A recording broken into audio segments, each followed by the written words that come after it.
ಜಗದಾದಿ ಜಗದ್ಗುರು ಸಿದ್ಧಾರೂಢ ಮಹಾಸ್ವಾಮಿಗಳ ಶ್ರೀ ಪಾದಕ್ಕೂ ಆರೂಢ ಜ್ಯೋತಿ ಶಿವಪುತ್ರ ಮಹಾಸ್ವಾಮಿಗಳ ಪಾದ ಪದ್ಮಕ್ಕೂ ಶ್ರೋತ್ರಿಯ ಬ್ರಹ್ಮನಿಷ್ಠ ಬ್ರಹ್ಮಲೀನ ಸದ್ಗುರು ಶ್ರೀ ಚರಣಗಳಿಗೆ ಅನಂತ ದೀರ್ಘ ದಂಡ ಪ್ರಣಾಮಗಳನ್ನು ಸಮರ್ಪಿಸುತ್ತಾ ಸದ್ಗುರು ಸಿದ್ಧಲಿಂಗಪ್ಪ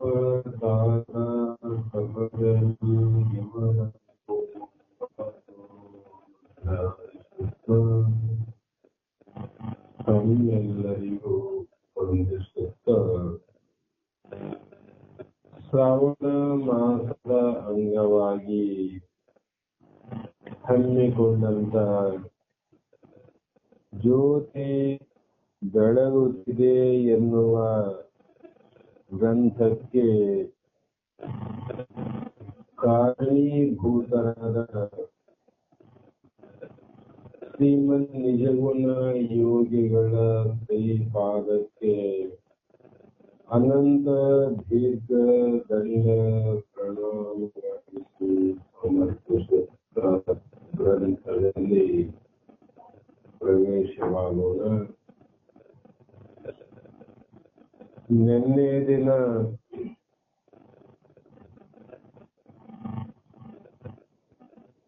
ಷಟ್ಕ್ಷರಿ ಸ್ವಾಮಿಗಳು ನಿಜಗುಣ ಶಿವಯೋಗಿಗಳು ಬಹುದಿನದ ತಮ್ಮ ಸಂಕಲ್ಪವನ್ನ ಪೂರ್ಣ ಮಾಡೋದಕ್ಕೋಸ್ಕರವಾಗಿ ಗುರುಗಳ ದರ್ಶನಕ್ಕಾಗಿ ಪ್ರಯಾಣವನ್ನ ಮಾಡ್ತಾ ಮಾಡ್ತಾ ಇನ್ನೇನು ಮುಂದಿನ ಊರೇ ಗುರುಗಳು ಇರುವಂತ ಊರು ಅಂತ ಗೊತ್ತಾದಾಗ ಮಧ್ಯದಲ್ಲಿ ಬರುವಂತ ಊರಿನಲ್ಲಿ ಆ ತೋಟದಲ್ಲಿ ಅನಂತ ರೀತಿಯ ತಮ್ಮ ಸಿದ್ಧಿಯ ಶಕ್ತಿಯ ಪ್ರದರ್ಶನವನ್ನ ಮಾಡಿ ಆ ತೋಟಿಗನಿಗೆ ಬಹಳ ಕುತೂಹಲವಾಗಿ ಆಶ್ಚರ್ಯದಿಂದ ಅವನ ಮನಸ್ಸು ಅಹಂಕಾರದಿಂದ ನಿರಹಂಕಾರದ ಕಡೆಗೆ, ಅಗೌರವದಿಂದ ಕೂಡಿದ ಮನಸ್ಸು ಗೌರವದ ಕಡೆಗೆ ಹೋದಾಗ ಅನಂತ ರೀತಿಯ ಭಕ್ತಿ ಭಾವದಿಂದ ಅವರಿಬ್ಬರಿಗೆ ನಮಸ್ಕಾರವನ್ನ ಮಾಡಿ, ಮಹಾತ್ಮರೇ ನಮ್ಮನ್ನ ಕ್ಷಮಿಸಬೇಕು, ಕಾರಣ ಇಲ್ಲಿವರೆಗೂ ಪ್ರತಿನಿತ್ಯ ದಾರಿಯಂತೆ ಸನ್ಯಾಸಿಗಳಂತೆ ವೇಷವನ್ನ ಧರಿಸಿ ನಮ್ಮ ತೋಟದಲ್ಲಿ ಕಾಡಿ ಬೇಡಿ ಕಾಯಿಗಳನ್ನ ಪಡೆದು ತಿಂದು ಹೋದವರು ಬಹಳಷ್ಟು ಜನಗಳುಂಟು. ಅವರಂತೆ ನೀವು ಅಂತ ನಾನು ಅಂದುಕೊಂಡಿದ್ದೆ, ಆದರೆ ನೀವು ನಿಜವಾದ ಅನುಭಾವಿಗಳು, ಆತ್ಮಜ್ಞಾನಿಗಳು, ಪವಾಡ ಪುರುಷರು ಅಂತ ಬೆರಗಾಗಿ ಮತ್ತೆ ಹೇಳ್ದ, ಸ್ವಾಮಿ ಇಲ್ಲಿವರೆಗೂ ಆದದ್ದು ಆಯ್ತು, ಈಗ ನಾನು ನನ್ನ ಮನಪೂರ್ವಕವಾಗಿ ನಾನೇ ಮರವನ್ನ ಏರಿ ಮರದಲ್ಲಿರುವಂತ 4 ಕಾಯಿಗಳನ್ನ ಕಿತ್ತಿ ನಿಮ್ಗೆ ಕೊಡ್ತೀನಿ, ಅವುಗಳನ್ನ ನೀವು ತೆಗೆದುಕೊಂಡು ಹೋಗಿರಿ ಅಂತ ಹೇಳಿದಾಗ ಇವ್ರು ಹೇಳಿದ್ರು, ಬೇಡ ಬೇಡ, ನಮಗೆ ದಾರಿಯಲ್ಲಿ ಆಯಾಸನೂ ಆಗೋದಿಲ್ಲ, ನೀರಿಡಿಗೂ ಆಗೋದಿಲ್ಲ. ಇಲ್ಲಿ ಇವತ್ತಿನ ದಿನ ನಿನಗೆ ವಿನೋದಕ್ಕಾಗಿ ಮಾಡಿದಂತ ಕಾರ್ಯ ವಿನಃ ಮತ್ತೇನು ಇಲ್ಲ ಅಂತ ಹೇಳಿದಾಗ ಅವಾಗ ಹೇಳ್ದ, 2 ಕಾಯಿಗಳು ನಿನ್ನ ಬಳಿ ಇದ್ದರೆ ನನಗೆ ಒಂದನ್ನು ಕೊಟ್ಬಿಡು. ಆ ಗಿಡದಲ್ಲಿ ಮರದಲ್ಲಿರುವಂತ ಕಾಯಿಗಳ ಅವಶ್ಯಕತೆ ಇಲ್ಲ. ನಿನ್ನ ಮೊದಲು ಹರಿದಂತ ಕಾಯಿಗಳು ಏನಾದರೂ ನಿನ್ನ ಗುಡಿಸಲಲ್ಲಿ ಇದ್ದರೆ ಅದರಲ್ಲಿ 2 ಕಾಯಿಗಳನ್ನು ಕೊಟ್ಟರೆ ಸಾಕು, 4 ಕಾಯಿಗಳ ಅವಶ್ಯಕತೆ ನಮಗಿಲ್ಲ ಅಂತ ಹೇಳಿದಾಗ ಅವಾಗ ಅಯ್ಯೋ ಇದೇನು ಸ್ವಾಮಿ,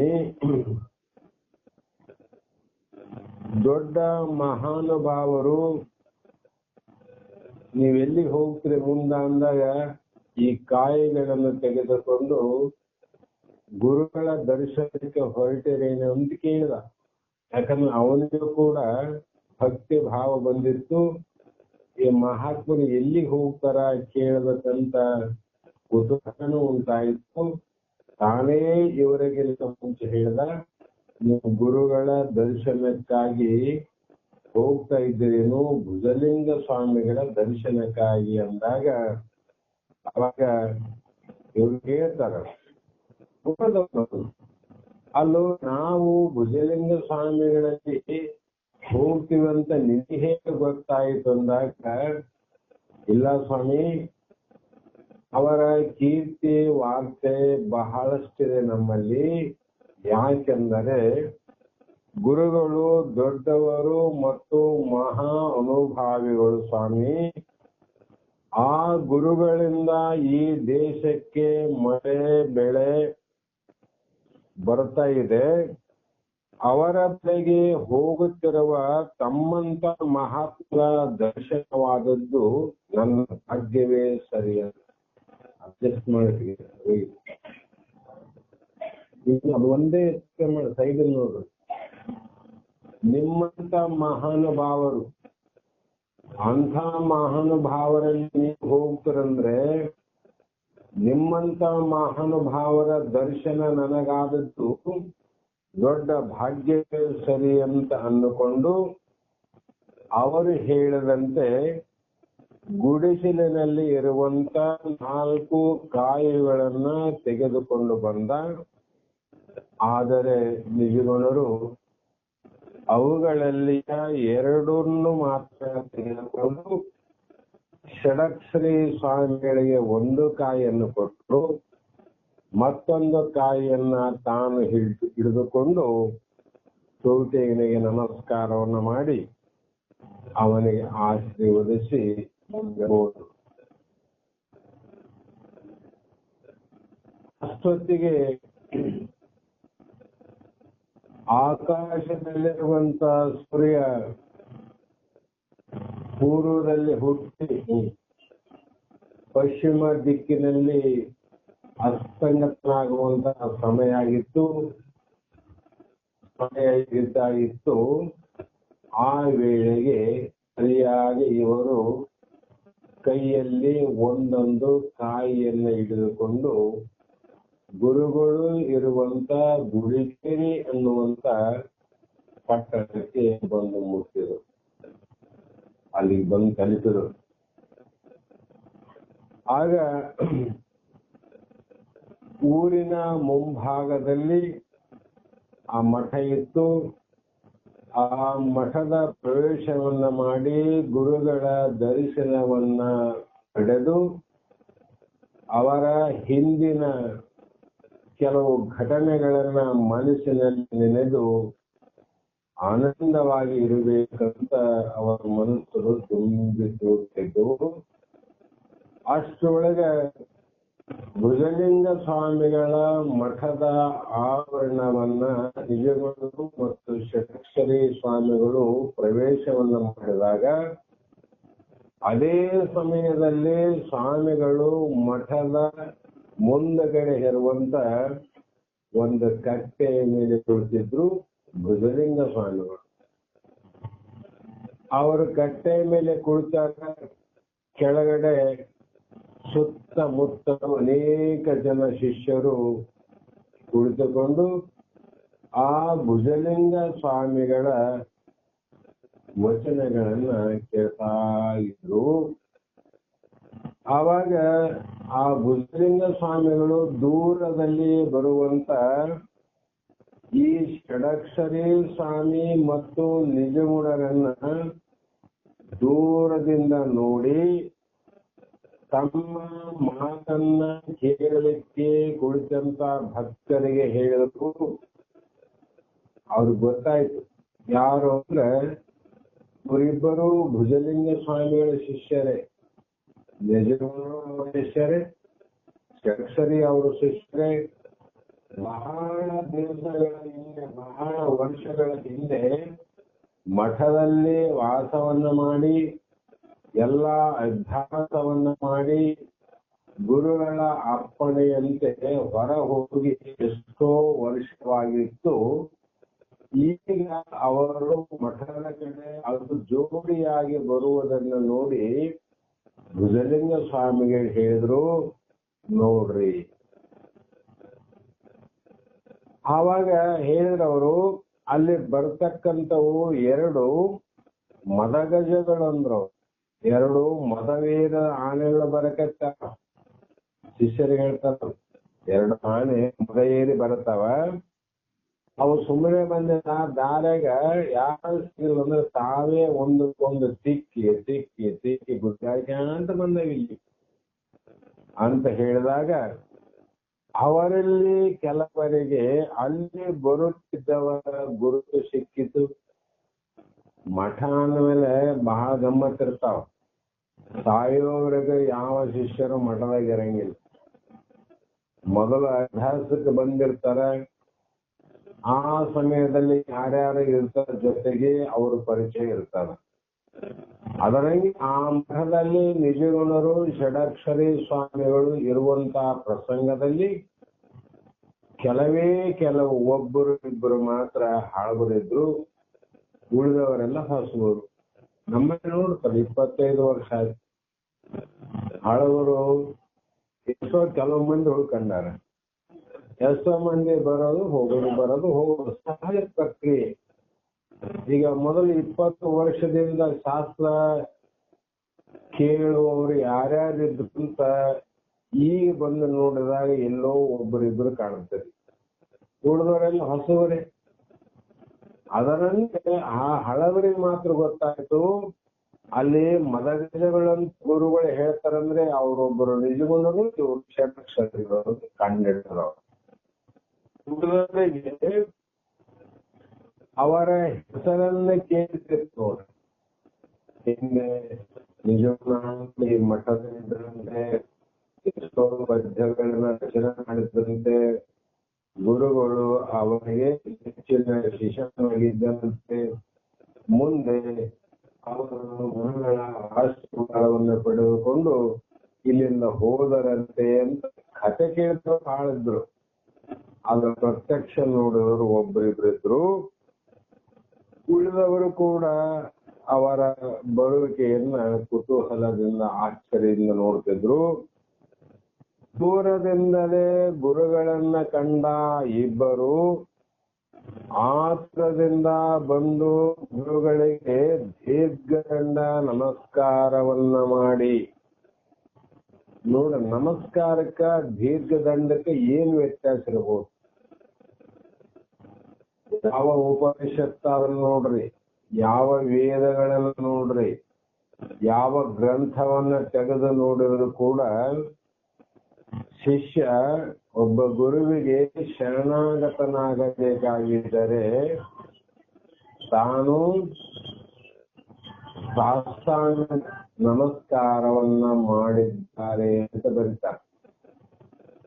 ಆ ಕಾರಣಕ್ಕಾಗಿ ಅವರು ಭುಜಲಿಂಗರು ಏಳಿ ಎನ್ನುತ್ತಿದ್ದಂತೆಯೇ ಅವರು ಎದ್ದು ನಿಂತು ನಿಜಗುಣರನ್ನ ಕುರಿತು ಶಂಭುಲಿಂಗ ಸ್ವಾಮಿಗಳು ಕಟ್ಟೆ ಮೇಲೆ ಕುಂತಾರ. ಕೇಳಿದ್ರು, ಏನು ನಿಜಗುಣ? ಇದ್ದಕ್ಕಿದ್ದಂತೆಯೇ ಪ್ರತ್ಯಕ್ಷನಾಗಿ ಬಿಟ್ಟು ಷಡಕ್ಷರಿ ಸ್ವಾಮಿಗಳು ಜೊತೆಯಲ್ಲೇ ಬಂದಿರಿ, ಏನ್ ಆಶ್ಚರ್ಯ ಅಂತ ಒಳಗ ನಕ್ಕ ಅಂತ ಕೇಳಿದ್ರು. ಹೌದು ಸ್ವಾಮಿ, ನಾವಿಬ್ರು ತಮ್ಮ ದರ್ಶನದ ಅಪೇಕ್ಷೆ ಬಹಳ ತೀವ್ರವಾಗಿತ್ತು. ಅದು ಎಷ್ಟೋ ಸಲ ಅಪೇಕ್ಷೆ ನೆರವೇರಲಿಲ್ಲ. ಈಗ ಕೂಡಿ ಬಂದಿದೆ ಗುರುಗಳೇ ಅಂತ ನಿಜಗಳವರು ಮತ್ತು ಷಡಕ್ಷರಿ ಸ್ವಾಮಿಗಳು ಗುರುಸ್ಥಾನಕ್ಕೆ ಹೋಗ್ಬೇಕಾದ್ರೆ ಬೆಳಿಗ್ಗೆ ಹೋಗ್ಬಾರ್ದಂತ ಹಣ್ಣು ಎಷ್ಟು ಕಾಯಿ ಏನಾದ್ರೂ ಒಂದು ವಸ್ತುವನ್ನ ತಗೊಂಡೇ ಹೋಗಂತ ಮಾಡ್ಯಾರ ಆಕರ್ಷಣೆ. ಅದರಂತೆ ಇವ್ರು ಏನ್ ತಂದಿದ್ರು, ಮನುಷ್ಯ ಒಂದು ತೆಂಗಿನಕಾಯಿ ತಂದಿದ್ದಾರೆ. ಆ ಕಾಯಿಗಳನ್ನ ಅವರ ಪಾದದ ಕೆಳಗಡೆ ಇಟ್ಟು ಆವಾಗ ಗುರುಗಳು ಅವುಗಳನ್ನು ತೆಗೆದುಕೊಂಡು ಮತ್ತೆ ಪುನಃ ಅದೇ ಕಾಯಿಗಳನ್ನ ಆಶೀರ್ವಾದ ರೂಪವಾಗಿ ಅವರಿಗೆ ಅನುಗ್ರಹಿಸಿ ಅವರಿಗೆ ಕೊಟ್ಟು ಕುಳಿತುಕೊಳ್ಳಿರಿ, ಕೂಡ್ರಪ್ಪ. ಆಗ ಇಬ್ಬರು ಕುಳಿತರು. ಅಷ್ಟರಲ್ಲಿ ಅವರ ಅವತ್ತಿನ ಪ್ರವಚನ ಕಾರ್ಯಕ್ರಮದ ಮುಕ್ತಾಯದ ಮಾತುಗಳು ಹೇಳ್ತಾ ಇದ್ರು. ನಿಜೂರು ಗುರುಗಳನ್ನೇ ನೋಡ್ತಾ ಇದ್ರು. ಯಾಕೆಂದ್ರೆ ಮೊದಲು ನೋಡಿದ ಗುರುಗಳ ಈಗ ನೋಡುವಂತ ಗುರು ಒಬ್ಬನೇ ಆದರೂ ಕೂಡ ಕಾಲಾವಧಿಯಿಂದ ಏನಾಗಿತ್ತು ಅಂದ್ರೆ ಅವರ ದೇಹ ಮೊದಲು ಯೌವನದ ದಾಟುವಂತ ಸಂದರ್ಭ ಇತ್ತು. ಈಗ ನೋಡಿದರೆ ಅವರ ದೇಹ ವೃದ್ಧಾಪದಿಂದ ಅಲ್ಲಲ್ಲಿ ಬಾಡಿದ ಹೂವಿನಂತೆ ಅವರ ದೇಹ ತೋರ್ತಾ ಇತ್ತು. ತಲೆಯ ಕೂದಲು ಕಪ್ಪಾಗಿದ್ದು ಈಗ ಬೆಳ್ಳಗಾಗಿತ್ತು. ಹಲ್ಲುಗಳು ಬಾಯಿ ತುಂಬ ಇದ್ದು ಈಗ ಅಲ್ಲಲ್ಲಿ ಒಂದೊಂದು ಉದುರಿ ಹೋಗಿದ್ವು. ಚರ್ಮ ಗಟ್ಟಿಯಾಗಿತ್ತು, ಈಗ ದೇಹದ ತುಂಬ ಚರ್ಮ ಜ್ಯೋತಿ ಬಿದ್ದಿತ್ತು. ಆ ಒಬ್ಬ ಮುಪ್ಪಾವಸ್ಥೆಯಲ್ಲಿ ಮುದುಕನಲ್ಲಿ ತೋರುವಂತ ಎಲ್ಲಾ ಲಕ್ಷಣಗಳು ಆ ಭುಜಲಿಂಗ ಸ್ವಾಮಿ ಗುರುಗಳಲ್ಲಿ ಕಾಣ್ತಾ ಇದ್ದವು. ಆದರೆ ಇವೆಲ್ಲವೂ ಬೇರೆ ಬೇರೆಯಾಗಿ ಕಂಡರೂ ಕೂಡ ಅವರ ಮುಖದ ಮೇಲಿರುವಂತ ತೇಜಸ್ಸು, ಆ ಮುಖದ ಕಾಂತಿ ಮಾತ್ರ ಆವಾಗ ಏನು ಹೊಳೆತಿತ್ತು ಈಗಲೂ ಅವರ ಮುಖದ ಮೇಲೆ ಅದೇ ಕಾಣ್ತಿತ್ತು. ಇದಕ್ಕೆ ಜ್ಞಾನಿಯ ಲಕ್ಷಣದಲ್ಲಿ ಒಂದಿತ್ತು. ಜ್ಞಾನಿಯ ಲಕ್ಷಣದಲ್ಲಿ ಇದು ಒಂದು. ಎರಡು ಅರ್ಥ ಮಾಡ್ತಾರೆ. ಕರುಣ ಸತ್ಕಲೆ ಶಾಸ್ತ್ರ ಪರಿಣತೆ ನಿರಾಸೆ ಸೌಂದರ್ಯತೆ ಸುಮುಖತ್ವ ಸುಜ್ಞಾನಂದು. ಅವರ ಮುಖದ ಲಕ್ಷಣ ಸ್ವಲ್ಪ ಭಿನ್ನತೆ ಇರುತ್ತೆ. ಯಾರದು ಅಂದ್ರೆ ನಿಜವಾದ ಜ್ಞಾನಿಗಳದ್ದು ನಾ ಹೇಳೋದು. ಹಾಗೆ ಪರಿಪಕ್ವವಾದ ಅವರ ಅನುಭಾವದಿಂದ ಹೊರಬರುತ್ತಿರುವ ಮಾತುಗಳನ್ನು ಇನ್ನೂ ಹೆಚ್ಚು ಪರಿಣಾಮಕಾರಿಯಾಗಿ ಮೊದಲಿಗಿಂತ ಜನರ ಮನಸ್ಸನ್ನು ಮುಟ್ಟುವಂತ ಮಾತುಗಳನ್ನು ಹೇಳ್ತಾ ಇದ್ರು ಭುಜಲಿಂಗ ಸ್ವಾಮಿಗಳು. ಅವಾಗ ನಿಜಗುಣರು ಒಂದು ಸಲ ತಮ್ಮ ಮುಂದೆ ಕುಳಿತಂತ ಎಲ್ಲಾ ಭಕ್ತರ ಮೇಲೆ ಶಿಷ್ಯರ ಮೇಲೆ ಹಿಂಗೆ ನೋಡ್ಕೊಂತ ಹೋದ್ರು, ಕಣ್ಣಾಡ್ಕೊಂತ ಹೋದ್ರು. ಅದರಲ್ಲಿ ಹೆಚ್ಚಾಗಿ ನಾವು ಮೊದಲು ಹೇಳಿದಂತೆ ಎಲ್ಲಾ ಹೊಸ ಮುಖಗಳಿದ್ದ ಹಳೆ ಮುಖಗಳು ಅಲ್ಲೊಂದು ಇಲ್ಲೊಂದಿದ್ದು. ಶಂಭುಲಿಂಗನ ಬೆಟ್ಟಕ್ಕೆ ಯಾವ ಕೈವಲ್ಯ ಪದ್ಧತಿ ಅನ್ನುವಂತ ಗ್ರಂಥವನ್ನ ತೆಗೆದುಕೊಂಡು ಹೋಗಲಿಕ್ಕೆ ಮೊದಲು ಇಬ್ಬರು ಶಿಷ್ಯರು ಬಂದಿದ್ರು. ಅವರು ಪಂಚಾಕ್ಷರಿ ಮತ್ತು ಸಂಗಣ್ಣ ಅನ್ನುವಂತ ಭುಜಲಿಂಗ ಸ್ವಾಮಿಗಳ ಶಿಷ್ಯರು. ಬಂದು ಶಂಭುಲಿಂಗನ ಬೆಟ್ಟದಲ್ಲಿ 2 ತಿಂಗಳು ಇದ್ದು ನಂತರ ಗ್ರಂಥ ಪೂರ್ತಿಯಾದ ಮೇಲೆ ಆಶೀರ್ವಾದವನ್ನ ಮಾಡಿ ಗ್ರಂಥವನ್ನ ಅವರ ಜೊತೆಯಲ್ಲಿ ಕಳಿಸಿ ಅವ್ರ ನಡು ಮನೆ ಬಂದು ಹೋಗಿದ್ರಲ್ಲ, ಅವ್ರನ್ನ ನೋಡಿದ ಅವ್ರು ಕಾಣಲಿಲ್ಲ ಅಲ್ಲಿ. ಆವಾಗ ಸ್ವಲ್ಪ ಹೊತ್ತು ನೋಡೋದಾಗಿ ಅವರಿಬ್ಬರು ಕೂಡ ಅಲ್ಲಿಗೆ ಬಂದ್ರು. ಅಷ್ಟೊಳಗ ಭುಜಲಿಂಗನ ಮಾತು ಮುಗಿದು ಶಿಷ್ಯರೆಲ್ಲರೂ ಮಂಗಲವನ್ನು ಮಾಡಿ ಮೇಲೆ ಹೇಳ್ತಿದ್ರು. ಎದ್ದೇಳುವಂತಹ ಸಂದರ್ಭದಲ್ಲಿ ಭುಜಲಿಂಗ ಸ್ವಾಮಿಗಳು 7 ನಿಜಗುಣ 7 ಷಡಕ್ಷರಿ ಸ್ವಾಮಿಗಳೇ, ಬಹಳ ಆಯಾಸಗೊಂಡು ಬಂದಿರಿ ಎಂದು ತಾವು ಎದ್ದು ಮುಂದೆ ಹೋದ್ರು. ಅವ್ರ ಹಿಂದಿಂದ ಇವರು ಹೋದ್ರು ಮತ್ತು ಅಂದಿನ ರಾತ್ರಿ ಅವರವರ ಏನೇನು ಕರ್ಮಗಳನ್ನ ಮಾಡುತ್ತಾರ ಆ ಕರ್ಮಗಳನ್ನ ಮುಗಿಸಿ ಪ್ರಸಾದವನ್ನ ಮಾಡಿ ನೀವು ಇವತ್ತಿನ ದಿನ ವಿಶ್ರಾಂತಿಯನ್ನ ಮಾಡ್ರಿ ಅಂತ ಗುರುಗಳು ಹೇಳಿದ್ರು. ಅದೇ ಪ್ರಕಾರ 2ನೆಯ ದಿನ ಎಲ್ಲರೂ ಎದ್ದು ತಮ್ಮ ತಮ್ಮ ಪೂಜಾ ಸ್ನಾನ ಕರ್ಮಗಳನ್ನು ಮುಗಿಸಿ ದೇವೀಣರು ತಾವು ಮೊದಲು ಇದ್ದಂತ ಮಠದ ಸುತ್ತ ಸುಮ್ಮನೆ ತಿರುಗಾಡ್ತದ್ರು. ಆವಾಗ ತಾವು ಇರುವಾಗ ತಮ್ಮ ಕೈಯಿಂದಲೇ ಶ್ರಮಪಟ್ಟು ನೆಟ್ಟಂತ ಅಂದ್ರೆ ಹಾಕಿದಂತ ಮತ್ತು ಅವುಗಳಿಗೆ ಗೊಬ್ಬರ ನೀರನ್ನು ಹಾಕಿ ಆರೈಕೆ ಮಾಡಿದಂತ ಎಷ್ಟೋ ಗಿಡಗಳು ಇವತ್ತ ದೊಡ್ಡ ಮರಗಳಾಗಿ ನಿಂತಿದ್ವು.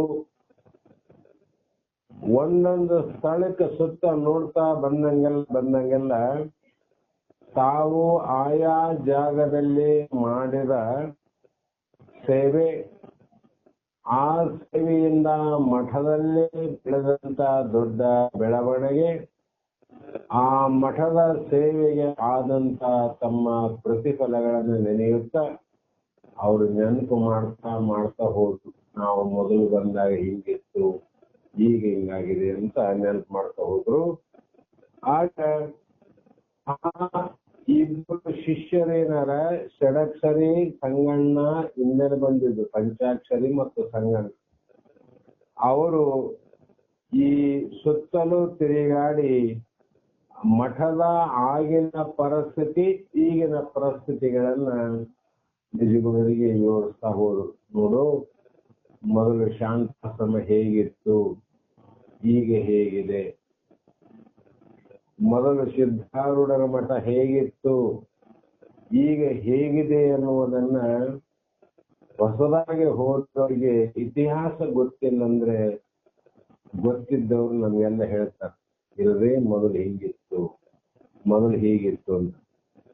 ಇತ್ತ ಷಡಕ್ಷರಿ ಸ್ವಾಮಿಗಳು ತಮ್ಮ ನಿತ್ಯ ಕರ್ಮವನ್ನು ಮುಗಿಸಿ ಭುಜಲಿಂಗ ಸ್ವಾಮಿಗಳು ಬರ್ತಕ್ಕಂಥ ಕೋಣೆ ನಿಂತು ಆ ಕೋಣೆಯ ಮುಂದ ಒಬ್ಬರೇ ನಿಂತಿದ್ರು. ನಿಜಗೊಂಡ್ರು ಬೇರೆ ಕಡೆ ಇದ್ರು. ಷಡಕ್ಷರಿ ಸ್ವಾಮಿಗಳು ಭುಜಲಿಂಗ ಸ್ವಾಮಿಗಳ ಕೋಣೆಯ ಮುಂದೆ ನಿಂತಿದ್ರು. ಆವಾಗ ಭುಜಲಿಂಗ ಸ್ವಾಮಿಗಳು ಅಲ್ಲಿ ಬಂದಾಗ ಷಡಕ್ಷರಿಗಳನ್ನು ನೋಡಿ, ಬನ್ನಿ ಸ್ವಾಮಿಗಳೇ, ಸ್ನಾನ ಪೂಜಾ ಪ್ರಸಾದ ಎಲ್ಲ ಆಯ್ತು ಅಂತ ಕೇಳಿದ್ರು. ಆಗ ಆಯ್ತು ಗುರುಗಳೇ, ಆದರೆ ನಾನು ತಮಗಾಗಿ ಕಾಯುತ್ತಿದ್ದೆ. ಯಾಕೆಂದರೆ ನಾನು ಒಂದು ಮಾತನ್ನ ನಿಮ್ಮ ಮುಂದೆ ಆಡಬೇಕಾಗಿದೆ. ಅದು ತಾವು ಒಬ್ಬರೇ ಇದ್ದಂತ ಸಮಯದಲ್ಲಿ ಅದಕ್ಕಾಗಿ ಕಾಯುತ್ತಾ ಇದ್ದೇನೆಂದಾಗ, ಬನ್ನಿ ಬನ್ನಿ ಒಳಗೆ ಬನ್ನಿ ಹೋಗೋಣ ಎಂದು ಅಭ್ಯಾಸದ ಕೋಣೆಗೆ ಅವರನ್ನ ಕರೆದುಕೊಂಡು ಹೋಗಿ ಅಲ್ಲಿ ಕುಳಿತುಕೊಂಡ ನಂತರ ಷಡಕ್ಷರಿಗಳು ಮೊದಲೇ ಪೀಠಿಕೆ ಹಾಕಿದ್ರು. ಪೀಠಿಕೆ ಅಂತ ಇರ್ತಾವ, ನೇರವಾಗಿ ಮಾತಾಡಲ್ಲ ಅಂದ್ರೆ ಪೀಠಿಕೆ ಹಾಕೋದು, ಆಮೇಲೆ ವಿಷಯ ತಿಳಿಸೋದು, ಕೊನೆಗೆ ಮಂಗಲ ಮಾಡೋದು. ಅದರಂತೆ ಗುರುಗಳೇ, ಒಂದು ಮಾತನ್ನ ಕೇಳ್ತೀನಿ, ತಾವು ತಪ್ಪನ್ನ ಭಾವಿಸಬಾರದು. ಇಲ್ಲಪ್ಪ ಹೇಳೋದು. ನಿಜಗುಣರು ತಮ್ಮ ಶಿಷ್ಯರೇ, ಕೇಳ ಷಡಕ್ಷರಿ ನಿಜಗುಣರು ನಿಮ್ಮ ಶಿಷ್ಯರೇ ಹೌದಲ್ಲ ಅಂದ್ರು. ಆಗ ಹೌದೌದು ಅಂದ್ರು. ಹೌದು, ನಿಮಗಿಂತ ಮೊದಲೇ ಆತ ಇಲ್ಲಿಗೆ ಬಂದು ಇಲ್ಲಿಯೇ ಸಾಧನೆಯನ್ನ ಪೂರ್ಣಗೊಳಿಸಿಕೊಂಡು ಅವತ್ತು ಹೋದ ಶಿವಯೋಗಿ ಇವತ್ತಿಲ್ಲಿ ಬಂದಾರ ಅಂತ ಭುಜಲಿಂಗ ಸ್ವಾಮಿಗಳು ಷಡಕ್ಷರಿಗೆ ಹೇಳಿದರು. ಆವಾಗ ನೀವು ಕೊನೆಯಲ್ಲಿ ಹೇಳಿದ ಮಾತಿನ ವಿಚಾರದಲ್ಲಿ ನನಗೆ ಆಗಾಗ ಸಂದೇಹ ಉಂಟಾಗುತ್ತದೆ ಗುರುಗಳೇ. ಎಲ್ಲ ಬರಬರ ಅದ, ನೀವು ಸುಳ್ಳು ಹೇಳಂಗಿಲ್ಲ. ಅದು ಒಂದು ಮಾತಿನ ಸಂಶಯ. ನಿಮಗಿಂತ ಮೊದಲ ಸಾಧನೆಯನ್ನ ಮಾಡಿ ಹೋದ ನಿಜವಾದ ಶಿವಯೋಗಿ ಅಂತೀರಿ, ಆದರೆ ಶಿವಯೋಗಿ ಅನ್ನುವಂತ ಶಬ್ದದಲ್ಲಿ ನನಗೆ ಸಂದೇಹ ಆದ ಸಂಶಯ ಬರ್ತದೆ. ಯಾಕಪ್ಪ ಅಂದ್ರು, ನಿಮ್ಮಂತ ಶಿವಯೋಗಿಗಳ ಶಿಷ್ಯರಾದ ನಿಜಗುಣರು ಶಿವಯೋಗದ ಮಾರ್ಗವನ್ನ ಬಿಟ್ಟದ್ದು ಹೇಗೆ ಗುರುಗಳೇ? ನೀವು ಶಿವಯೋಗದ ಮಾರ್ಗದಲ್ಲಿ ಬಂದಿರಲ್ಲ, ನಿಮ್ಮ ಇಷ್ಟ ಆತ ಶಿವಯೋಗ ಮಾರ್ಗವನ್ನ ಬಿಟ್ಟದ್ದು ಹೇಗೆ ಎಂದು ನನಗೆ ಆಶ್ಚರ್ಯವಾಗುತ್ತದೆ ಎಂದು ಪ್ರಾರಂಭಿಸಿ, ತಾವು ಅವರ ಜೊತೆಯಲ್ಲಿ ಬರುವಾಗ ಅವರು ಮಾಡಿದ್ದನ್ನ ಕಂಡದ್ದನ್ನ ಎಲ್ಲವನ್ನ ಗುರುಗಳ ಮುಂದೆ ಹೇಳಿದ್ರು. ಶಿವಯೋಗಿಗಳಾದವ್ರಿಗೆ ಮಾಡೋ ಕೆಲಸ ಇಲ್ರಿ, ಇಂತಿಂತ ಕೆಲಸ ಮಾಡಿದ, ಕಾರ್ಯ ಮಾಡಿದ, ವಿಚಿತ್ರವಾದ ತನ್ನ ಶಕ್ತಿ ಪ್ರದರ್ಶನವನ್ನ ಮಾಡಿ ತನ್ನ ಚಪಲತ್ವವನ್ನ ಒಂದು ಬಿಡದೆ ಗುರುಗಳ ಮುಂದೆ ಇಟ್ಟ ಷಡಕ್ಷರಿ ಸ್ವಾಮಿಗಳು. ಹೀಗೆ ಇಂದ್ರಜಾಲದ ವಿದ್ಯೆಯನ್ನ ಕಲಿತ ಸಾಮಾನ್ಯ ಆಡಂಬರಗಾರರಂತೆ ವರ್ತಿಸುವರು, ಪೂಜೆ ಪ್ರಸಾದಗಳಲ್ಲಿ ಏಕೈಕ ನಿಷ್ಠೆ ಇಲ್ಲದಿರುವುದು, ಇವೆಲ್ಲ ಶಿವಯೋಗ ಮಾರ್ಗಕ್ಕೆ ಸಲ್ಲುತ್ತವೆಯೇ ಎಂಬ ಸಂದೇಹ ನನಗೆ ಬಂದದ ಗುರುಗಳೇ. ಮಾಡಬೇಕು ಇಲ್ಲ, ದಾರಿಯಲ್ಲಿ ಚೆನ್ನ ಮಾಡಿಕೊಂಡು ಬಂದ ಶಿವಯೋಗ ಸುಲ್ತಾನಂದ್ರೆ ಪರವಾಗಿಲ್ಲ, ನೀವೇ ಹೇಳ್ರಿ ಶಿವಯೋಗಕ್ಕೆ ಸಮಲ್ಲ. ಶಿವಯೋಗಿಗಳು ತಾವು ಕಾಯಕ ಯೋಗಿಗಳಾಗಿ ಪೂಜಾ ಅನುಷ್ಠಾನಸ್ಥರಾಗಿ ತ್ರಿಕಾಲ ಸಂಧ್ಯಾ ವಂದನೆ ಮಾಡತಕ್ಕಂಥದ್ದು ಶಿವಯೋಗ ಮಾರ್ಗ. ಶಿವಯೋಗ ಅಂತಂದ್ರೆ ಅವರೆಲ್ಲ ಬಿಡ್ತಾರೆ ಅಂದಾಗ, ಅಲ್ಲ ಸ್ವಾಮಿ ಇಷ್ಟೆಲ್ಲ ತಾವು ತಪ್ಪನ್ನ ತಿಳಿದುಕೊಳ್ಳಬಾರ್ದು. ಹಿಂಗೆ ಹೇಳ್ತಾನಲ್ಪ ಷಡಕ್ಷರ ಅಂತ ತಪ್ಪು ತಿಳ್ಕೊಬೇಡ್ರಿ. ನನ್ನ ಸ್ವಾರ್ಥಕ್ಕಾಗಿ ನಾನು ಇದನ್ನು ನಿಮ್ಮ ಮುಂದೆ ಹೇಳ್ತೇನೆ. ನನ್ನಲ್ಲಿ ಇದರಲ್ಲಿ ಏನು ಸ್ವಾರ್ಥ ಇಲ್ಲ. ತಾವು ಅವರಿಗೆ ತಿಳಿಯ ಹೇಳಲಿ ಎಂಬ ಕಳಕಳಿಯಿಂದ ಹೇಳ್ತಿದ್ದೆ. ನಾವು ತಿಳಿಸಂಗಿಲ್ಲ ಅಂತೀವಲ್ಲ ಕೆಲಸದ, ನಾವು ಹೇಳಕ್ ಮನೆಗಿಲ್ಲಪ್ಪ, ಇನ್ನೊಬ್ಬರ ಕಡೆಯಿಂದ ಹೇಳಿಸೋದು ಕೆಲವು ಸಂದರ್ಭ. ಅದ್ರಂಗ ನಾನು ಹೇಳಕ್ ಬರಂಗಿಲ್ರಿ, ನೀವೇ ತಿಳಿಸಿ ಹೇಳ್ರಿ ಅಂತ ಹೇಳಕತ್ತೀನಿ. ಅಂದು ಮತ್ತೆ ಹೇಳಿದ, ನಿನ್ನೆ ಗುರುಗಳೇ ತಾವು ಅನುಗ್ರಹಿಸಿ ಕೊಟ್ಟಂತ ಪ್ರಸಾದ ರೂಪದ ಕಾಯಿಯನ್ನು ನಿಜಗುಣರು ಏನ್ ಮಾಡಿದ್ರು ಗೊತ್ತೇನ್ರಿ? ಏನ್ ಮಾಡಿದ್ರಪ್ಪ ಅಂದ ಯಾವ ಬಾಯಿಂದ ಹೇಳ ಅವ್ರು ಇನ್ನ ಹೇಳು ಏನಾಯ್ತು ಹೇಳಂದ್ರು.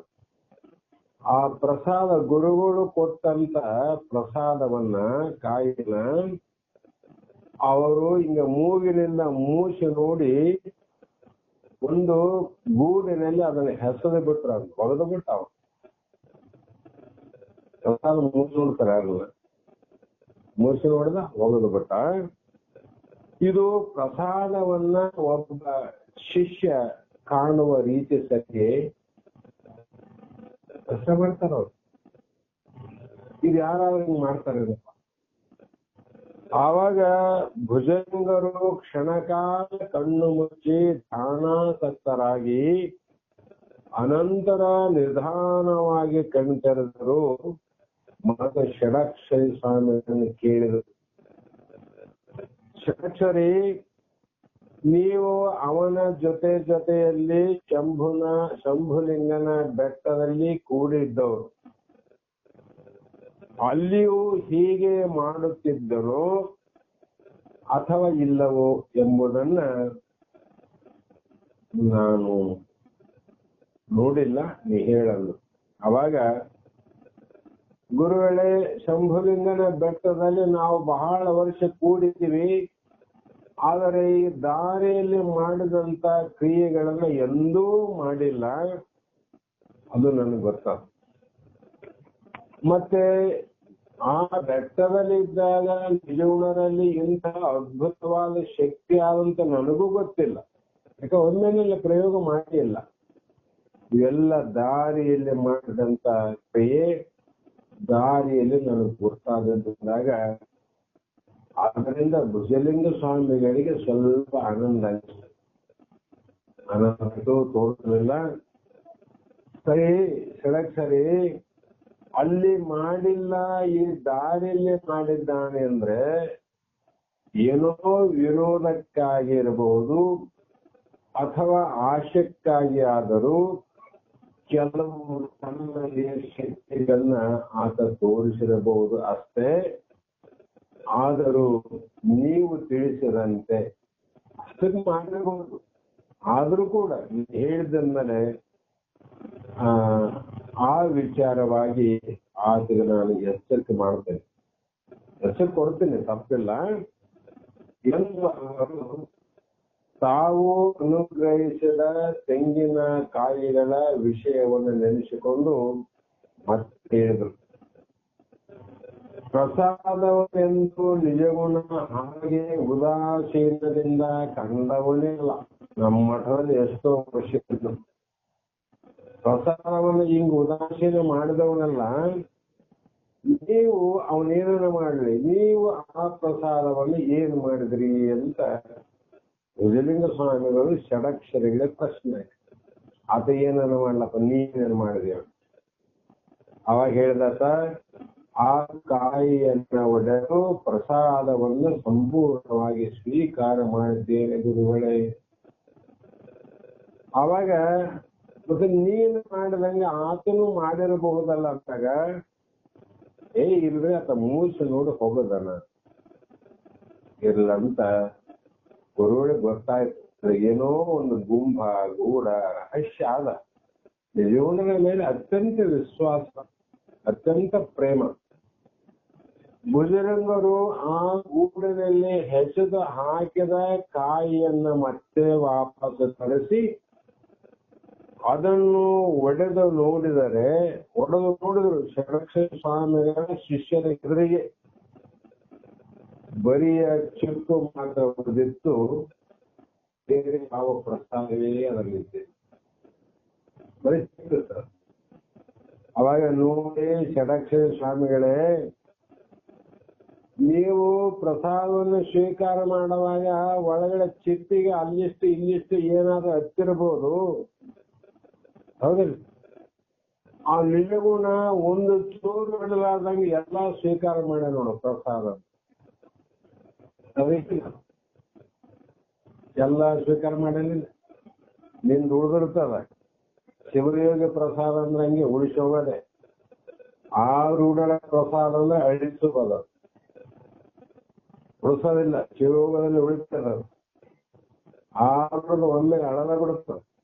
ಹಾಗಾಗಿ ನೀವು ಹೇಗೆ ಸ್ವೀಕಾರ ಮಾಡಿರಿ ಅಂದ್ರೆ, ಕಾಯಿಯನ್ನ ನೀವು ಹೊಡೆದು ಸ್ವೀಕರಿಸಿದಿರಿ, ಆದರೆ ಕಾಯಿಯನ್ನ ಒಡೆಯದೆ ಉಸಿರಿನ ಮೂಲಕವೇ ಎಳೆದುಕೊಂಡು ಪ್ರಸಾದವನ್ನು ಸಂಪೂರ್ಣ ಸ್ವೀಕಾರ ಮಾಡೋಣ ನಿಜಗುಣ. ಉಸಿರಿಂಗ್ ಹಾಕಿದ್ರೆ ಒಳ್ಳೆ ಪ್ರಸಾದ ಬಂದಿರ, ಹೊಡೆದ್ರೆ ಬರ್ತಾನೆ ನಿಂದು, ಅವನು ಒಡಿಲಾದ ಸ್ವೀಕಾರ ಮಾಡ್ತಾನೆ. ಹಾಗೆ ಇಲ್ಲಿ ತನ್ನ ಆರೂಢತನದ ಶಕ್ತಿಯನ್ನ ಇಲ್ಲಿ ಪ್ರಕಟ ಮಾಡಿದ್ದಾನೆ ತಿಳ್ಕೊಂಡ್ರು. ಇದು ಲಕ್ಷಾರ್ಥ ವಾಚ್ಯಾರ್ಥ ಮಾಡ್ತಿದ್ರೆ ಏನಾಗ್ತಂದ್ರೆ, ಒಳಗ ಏನಾದ್ರು ಇತ್ತು ಅಂದ್ರೆ ಅದು ಉಳಿತದ, ಏನು ಇಲ್ಲ ಅಂದ್ರೆ ಅದು ಮುಗಿತದ. ಹೌದಲ್ಲ? ಅದಕ್ಕೆ ಕೊಬ್ಬರಿಯಲ್ಲಿ ಎರಡು ನಮೂನೆ ಮೊದಲು ಹೇಳ್ತೀವಿ.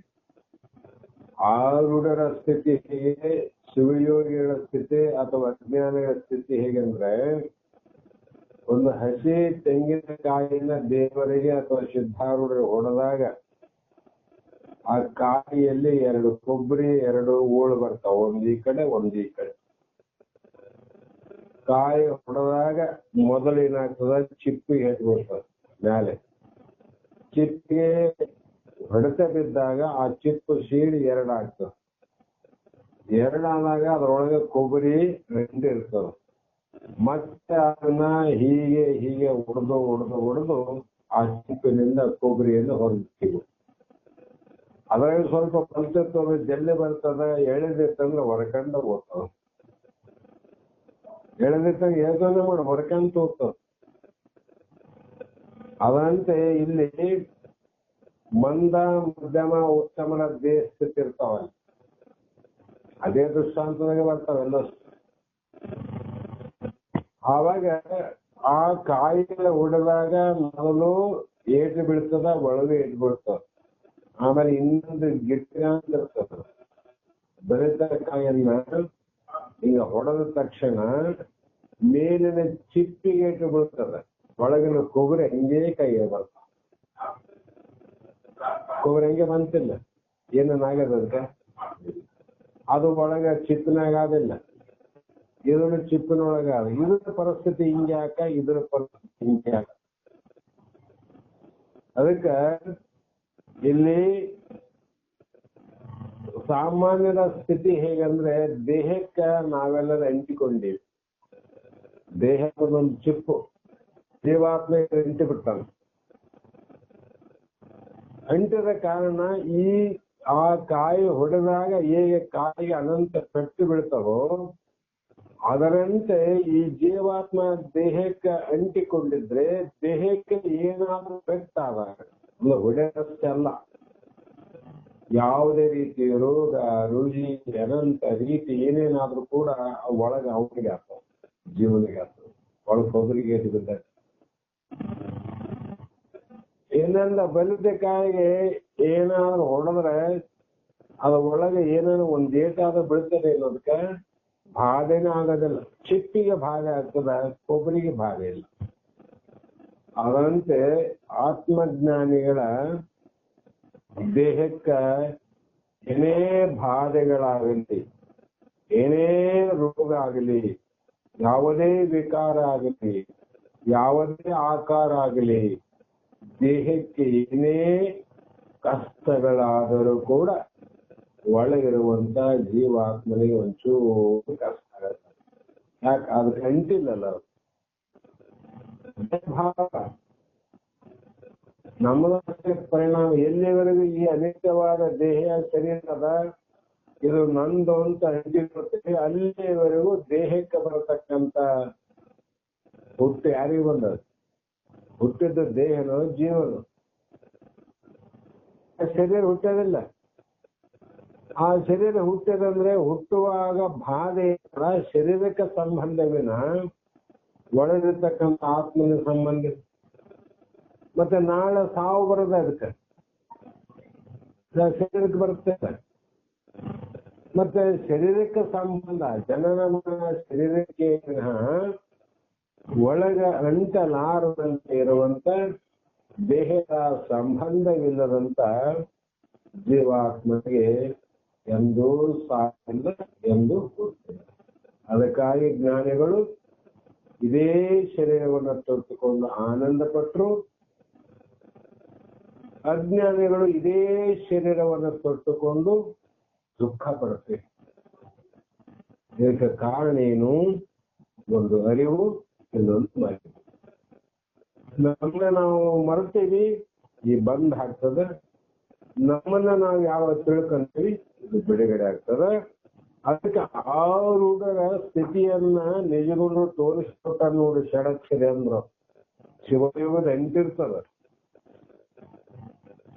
ಒಳಗ ಗುಂಪಾವು. ಯಾಕೆ ಅಂಟದಂದ್ರೆ ಇಲ್ಲಿ ಬೇರೆ ಅಲ್ಲ, ಶಿವ ಬೇರೆ, ಶಿವ ಬೇರೆ. ಶಿವನೇ ನೀನಂತ ಹೇಳಿದ್ರು.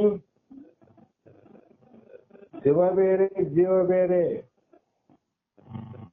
ಅಂದಾಗ ಇಲ್ಲಿ ದ್ವೈತಾಪತಿ ದೋಷ ಅದ. ಆದ್ರೆ ಇಲ್ಲಿಲ್ಲ. ಶಿವನೇ ನೀನೆಂದು ಅಲ್ಲಿ ಅರಿವೇ ನೀನೆಂದು ಸದ್ಗುರು ಹೇಳೆ ದೇವನೇ ಕಾಣರ ದೇವ. ಗುರು ಏನು ಹೇಳಿದ ನಮ್ಗೆ ಅಂತ ಆ ಅರಿವೇ ನೀನಿದ್ದಿ ಅಂದ್ರೆ ದೇಹ ನೀನಲ್ಲ, ದೇಹದ ಒಳಗಿರುವಂತ ಅರಿವಾದ ಎಲ್ಲರಿಗಾದ ಅರಿವಾದ. ಆ ಅರಿವು ಏನ್ ಮಾಡಿವಿ ನಾವು ಬರೆಯ ಸಂಸಾರಕ್ಕೆ ಇಟ್ಟಿವ ಅಷ್ಟೇ. ಅದೇ ಅರಿವು ಅಂತರಂಗದ ಒಳಗ ಪ್ರವೇಶವನ್ನ ಮಾಡಿ ನಮ್ಮ ಸ್ವರೂಪವನ್ನ ವಿಚಾರ ಮಾಡಿ ನೋಡಿದಾಗ ಗೊತ್ತಾಗ್ತದ ಎಂಥ ಜನನ ಮರಣ ಇಲ್ಲದಂತ ಪರಮಾತ್ಮನ ಸ್ವರೂಪನೇ ಇದ್ದೀನಂತ ಆನಂದ ಆಗ್ತದೆ. ಅದಕ್ಕಾಗಿ ನಿಜಗೊಂಡ್ರು ಹೇಳಿದ್ದು ಸರಿ ಸರಿ. ಈ ಮಾತನ್ನ ಕೇಳಿದಾಗ ಚಂದ್ರಶೇಖರ ಸ್ವಾಮಿಗಳ ತೃಪ್ತಿ ಆಗ್ಲಲ್ಲ, ಬುಡಂಗಿಲ್ಲ ಜಂಗು. ತಾತ ಹೇಳ್ತಿದ್ನಲ್ಲ, ಬೇಕಾದಷ್ಟು ಮಾಡ್ತ ಮೊನ್ನೆ ಜಂಗ್ ಬಿಟ್ಟರಂದ್ರೆ ಆಮೇಲೆ ಹೇಳ್ತಿದ್ದ ಅದು ಬಿಡಕ್ ಬರಂಗಿಲ್ಲ. ಸುಮ್ಮನೆ ಅಲ್ಲ, ಅದು ಪ್ರಯತ್ನ ಮಾಡಿ ಬಿಡಕ್ ಬರ್ತದೆ. ಬಿಡಕ್ ಬರಂಗಿಲ್ಲ, ಅದೇ ಗಟ್ಟಿ ಗಿಡದ ಎಲ್ಲ ಮನ ಗಿಡ ಮನುಷ್ಯನ ನಡೀತದಂತ ಅಂದಾನ ತಾತ ಹೇಳ್ತನಲ್ಲ. ಒಬ್ಬ ವಿಶೇಷ ದಿವಸ ಶಾಸ್ತ್ರಕ್ಕೆ ಬರ್ತದಂತ, ಒಂದ್ 8 ದಿನ ಕೇಳಿ ಬಿಟ್ಟನಂತ. ಶಾಸ್ತ್ರ ಕೇಳಾಗ ಬಹಳ ನಿಪುಣ ಲಕ್ಷ ಬಹಳ ಶಾಂತ. ಆಮೇಲೆ 8-10 ದಿನ ಆದ್ಮೇಲೆ ಬರ್ಲಿಲ್ಲ. ಮತ್ತೆ ಬಂದವನು ಕೇಳಿದ, ಅವ್ನು ಬರ್ತಿದ್ನಲ್ಲ ಇನ್ನೊಬ್ಬನು ಮನೆ ಕಡೆ ತಮ್ಮ, ಯಾಕೆ ಶಾಸ್ತ್ರಕ್ಕೆ ಬರವಲ್ಲ ಈಗ ಅಂದ್ರೆ ಅವ್ರು ಹೇಳ ಇಲ್ಲಪ್ಪ, ಮೊನ್ನೆ ಹೊಸದಾಗಿ ಮದುವೆ ಆಗ್ಯಾರ, ಏನೂ ಗೊತ್ತಿಲ್ಲ, ಅದಕ್ಕೆ ಬರವಲ್ಲ. ಮತ್ತೆ ಯಾವಾಗಲೂ ಕೇಳಲಿ, ಇಲ್ಲಪ್ಪ ಮತ್ತೆ ಸಂಸಾರ ಅದಲ್ಲ, ಮನೆಗೆ 10 ಮಕ್ಕಳಾರ, ಸಂಸಾರ ಅದ, ಹೆಂಗ್ ಬಿಟ್ಟು ಬರಕ್ ಬರ್ತದ, ಹೆಂಗ್ ಬಿಡಕ್ ಬರ್ತದ ಅಂತ ಹೇಳ್ತಾನಪ್ಪ ಅಂತ ಹೇಳ್ತಿದ್ರು. ಸರಿ ಬಿಡ ಈ ಕಡೆ ಅದ್ರ ದಾರಿಯಿಂದ ಗೊತ್ತಾಯ್ತು. ಮುಂಜಾನೆ ತಂಬಿ ತಗೊಂಡು ಹೋಗೋ ಸಮಯ ಗೊತ್ತಿತ್ತು. ಯಾವಾಗ ಗುರುಗಳು ಅದೇ ಒಂದು ತಂಬಿ ತಗೊಂಡು ತಾವು ಹೋದ್ರು. ಅದು ಮುಂದೆ ಹೋದ್ಮೇಲೆ ಇಂದ ಹೋಗಿ ಆತ ಮುಂದೆ ಹೋಗಿದ್ದ. ವಾಪಸ್ ಬರೋದ್ರಾಗ ಅಲ್ಲಿ ಒಂದು ಗಿಡ ಇತ್ತು. ಆ ಗಿಡದ ಕೆಳಗ ಕಾರಣವಂಗ ತಂಬಿಗಿಟ್ಟು ಗುರುಗಳು ಮ್ಯಾಲೆ ಏರ್ ಕುಂತಿದ್ರು, ಗಿಡದ ಮೇಲೆ. ಅವಾಗ ಆ ಶಿಷ್ಯ ಪ್ರತಿ ದಿವಸ ಹೋಗಿ ವಾಪಸ್ ಬಂದ್ಮೇಲೆ ಕೆಳಗೆ ನೋಡ್ಕೊಂತ ಬರ್ತಾನೆ, ಮರ ಯಾಕೆ ನೋಡಕ್ ಬರ್ತಾನ. ಅಲ್ಲಿ ತಂಬಿಗಿತ್ತು, ತಂಬಿಗೆ ನೋಡಿದ ತಕ್ಷಣ ಅನ್ಕೊಂಡೆ ಇಲ್ಲಿ ಯಾರನ್ನ ಏನಂತ ನೋಡಿದ್ರೆ ಯಾರು ಕಾಣಲಿಲ್ಲ. ತಂಬಿಗೆ ಆದಂತ ಆಶ್ಚರ್ಯ ಆಯ್ತು, ಯಾರನ್ನ ಇರಬಹುದು ಅಂತ. ಆವಾಗ ಮೇಲೆ ನೋಡಿದ್ನು ಗಿಡದ ಮೇಲೆ. ಅಷ್ಟರೊಳಗ ಗುರುಗಳು ಒಂದ್ ದೊಡ್ಡ ಕೊಂಬೆ ಗಿಡದ ಕೊಂಬೆ ಹಿಡ್ಕೊಂಡು 2 ಕಾಲು 2 ಕೈ ಗಿರಿಕೆ ಹಾಕೊಂಡು ಜೋರ್ತಿದ್ರು. ಈ ಶಿಷ್ಯ ನೋಡಿದ ಆ ಕೆಳಗೆ ನೋಡ ಅವ್ರ ಗುರುಗಳೇ, ಏನ್ರಿ ಗುರುಗಳೇ, ಅಪ್ಪ ಏನಾಯ್ತು ನಿಮ್ಗೆ, ಏನಾಯ್ತು ಅಂತ ಆಶ್ಚರ್ಯದಿಂದ ಕೇಳಿ ಮಾತಾಡ್ತದ. ಗುರುಗಳು ಜ್ಯೋತಿಗದ್ದೆಲ್ಲ ಮಾತಾಡೋದು, ಏನ್ ಹೇಳಕ್ ಶಿಷ್ಯ ಹೇಳಕ್ ಬರ್ಲಾರ್ದಂಗ ಏನಾಯ್ತು ಹೇಳ್ರಪ್ಪ, ಅದ್ಯಾಕೆ ಜೋತಿದ್ರಿ ನೀವು, ಬಿಡ್ರಿ ಕೆಳಗ್ ಬರ್ರಿ ಜೋತು ಬಿಡ್ಬಾರ್ದು, ಯಾಕೆ ಜೋತು ಬಿದ್ದಿರ. ನಾನೇನೆ ಜೋತು ಬಿದ್ದೀನೋ ಮರಾಯ, ನಾನು ಗಿಡನ್ನ ಹಿಡ್ಕೊಂಡಿಲ್ಲ, ಗಿಡ ನನ್ನ ಹಿಡ್ಕೊಂಡದ, ಬಿಡುವಂತ. ಗಿಡನೇ ನನ್ನ ಹಿಡ್ಕೊಂಡದ, ನಾನೇನು ಬಿಡ್ಬೇಕಂತ ಅದ, ಗಿಡ ಬಿಡುವಂತಲ್ಲ. ಶಿಷ್ಯನ್ನ ಏನ್ರಿ ಗುರುಗಳೇ ಅಪ್ಪ ಹಿಂಗ್ಯಾಕೆ ಮಾತಾಡ್ತಾರೆ ನೀವು ಅಂತ. ಇನ್ನು ಇದ್ದದ್ದೇ ಹೇಳಕ್ಕಿದ್ನಲ್ಲ, ನಿನಗೇನ್ ಕಾಣಿಸ್ತದ. ಅವಾಗ ಶಿಷ್ಯ ಅಂದ, ಏನ್ರಿ ಎಲ್ಲೇನ ಜಡವಾದ ಒಂದು ಗಿಡ ಅದ, ಆ ಗಿಡ ಮನುಷ್ಯನನ್ನು ಹಿಡ್ಕೊಂಬದು ಎಂದನೇ ಕಲ್ತದೆ. ಇದೆಲ್ಲ ಕರಡೆಲ್ಲ ಚಿರ್ತಲ್ಲ ಹಿಡ್ಕೊಂಬದು. ಮರ ಗಿಡನೇ ಹಿಡ್ದ ಅಂತ ಹೇಳ್ತದ್ದಿ, ಹಂಗಾಗಿಲ್ರಿ, ನೀವೇ ಗಿಡನ ಹಿಡ್ಕೊಂಡಿರಿ. ಗಿಡ ನನ್ನ ಹಿಡ್ಕೊಂಡದಂತ ಭ್ರಾಂತಿ ಆಗ್ಯದ ನಿಮ್ಗ ಭ್ರಾಂತಿ ಆಗ್ಯದ, ಕಲ್ಪನೆ ಆಗ್ಯದ. ಅದಕ್ಕೆ ವಿಚಾರ ಮಾಡಿ ನೋಡ್ರಿ ಒಂದ್ಸಲ. ನೀವೇ ಗಿಡ ಹಿಡಿದ್ರು, ಗಿಡನೇ ನಿಮ್ ಬಿಟ್ಟದ. ಅವಾಗ ಹಿಂಗೇನ್ ತಮ್ಮ ಸ್ವಲ್ಪ ಆತರ ಹಿಡ್ಕ, ನಾನು ನೋಡ್ತಿದ್ದೆ ಅಂತ ಸುಮ್ಮನೆ ಮುಟ್ಟಂಗೆ ಬಂದ ಮೇಲೆ ಇವನಿಗೆ ಆಶ್ಚರ್ಯನೇ, ಈ ಗುರುಗಳು ಬಹಳ ಶಾಣ್ಯರು, ದೊಡ್ಡವರು, ಸ್ವಲ್ಪ ಅಂತಾರೆ. ಈ ಸಣ್ಣ ವಿಚಾರ ಇಲ್ಲಂದ್ರೆ ಈ ಗುರುಗಳಿಗೆ ಏನಪ್ಪಾ ಹೇಳ್ಬೇಕು ಅಂತೇಳಿ ಅವನಿಗೂ ಸ್ವಲ್ಪ ಬಂದು ಅಹಂಕಾರ. ಕೇಳಬೇಡಮ್ಮ ಅಂತೇಳಿ, ಅಲ್ಲಪ್ಪ ನೀವ್ ಎಷ್ಟೊತ್ತಾಗಿರ್ತಿ ಏನ್ ಕತೆ, ಗಿಡಕ್ಕೆ ನೀರು ಜೋತ್ ಬಿದ್ದು ಗಿಡ ನನ್ನ ಹಿಡ್ಕೊಂಡದ ಅಂತೇಳಿ ಇಷ್ಟೊತ್ತು ಒದ್ದಾಡದಲ್ಲ, ಇದೇನ್ ಸಮಸ್ಯೆನಪ್ಪ ನಿಮಗೆ, ನೋಡಿದ್ರೆ ಏನಂತಾರೆ ನಿಮ್ಮನ್ನು ಕೇಳಿದ್ರಲ್ಲ, ಭಲೆ ಶಿಷ್ಯ ಭಲೆ. ಮತ್ತೆ ಈಗ 8 ದಿನ ಆಯ್ತು ಶಾಸ್ತ್ರಕ್ಕೆ ಬರ್ತದೆ, ಈಗ ಒಂದ್ 4 ದಿನ ಆಯ್ತಲ್ಲ ಶಾಸ್ತ್ರಕ್ಕೆ ಬರೋದ ಬಿಡ್ತಿದ್ದಲ್ಲ, ಯಾಕೆ ಬಿಟ್ಟು ಅಂತ ಕೇಳಿದ್ರು. ಇಲ್ರಿ ಮನೆಯಲ್ಲಿ ಮತ್ತೆ ಹೆಣ್ರ ಅವರು ಹೆಂಗ್ ಬಿಡ್ತಾರ, ಬೇಕಾಗ್ಲಿಲ್ಲ, ಅದಕ್ಕಾಗಿ ಬರ್ಲಿಲ್ಲ. ಸರಿ, ಅವ್ರನ್ನ ನೀನ್ ಹಿಡ್ಕೊಂಡಿದ್ದ, ನಿನ್ನ ಅವ್ರನ್ನ ಹಿಡ್ಕೊಂಡಾರ ನೀ ಹೇಳಿದ್ರು. ಗಂಡನ ಮಾತ್ರ ಮೇಲೆ ಆಗ್ತದಲ್ಲ, ಆರೋಪ ಮಾಡ್ತಲ್ಲ, ಪಾರಾಗ ಮಂದಿ ಬಾಳ ಆಗ್ತದ. ಅವ್ರಿಗೆ ಬಹಳ ಪಂಡಿತರು ಇದ್ರು ಗುರು. ನಮ್ ಬಸವಣ್ಣ ಕೇಳ್ಬೇಕಾಯ್ತು, ನಿನ್ ಎಷ್ಟು ಚೆನ್ನಾಗಿದ್ದ ತಮ್ಮ, ಎಷ್ಟು ಚೆನ್ನಾಗಿದ್ದ ತಂಗಿ ಆಯ್ತು. ನೀವು ಹಿಂಗೆ 2 ಸಲ ಮುಂದೆ ಹಿಂಗೊಮ್ಮೆ ತಿರುಗಾಡೋದು ಹೇಳ್ತದೆ, ಹಿಂಗೇ ಇರಂತ ಹೇಳ್ತೇನೆ ನಾನು. ಹೇಳಿದ್ರೆ ಮುಖ ಸೊಟ್ಟ ಮಾಡ್ತಾರಂತ ಸುಮ್ಮನೆ ಇರ್ತಾರಂತ, ಗೊತ್ತಾಗಂತ ಕಲ್ರಿ ಅಂತ ಹೇಳಿ ಅದ್ರಂಗ ಹೇಳಿದಾಗ ಅವಾಗ ಜ್ಞಾನೋದಯ ಆಯ್ತದ. ಹೌದಲ್ಲ, ಯಾರು ನನ್ನ ಹಿಡಿದ ಏನ್ 1 ತಾಸು ಎಲ್ಲೇನು ಶಾಸ್ತ್ರ ಕೇಳೋದಕ್ಕ, ಗುರುಗಳ ಮಾತುಗಳನ್ನು ಕೇಳೋದಕ್ಕೆ ಯಾರು ಹಿಡಿದಾರ ನಮ್ಮನ್ನು?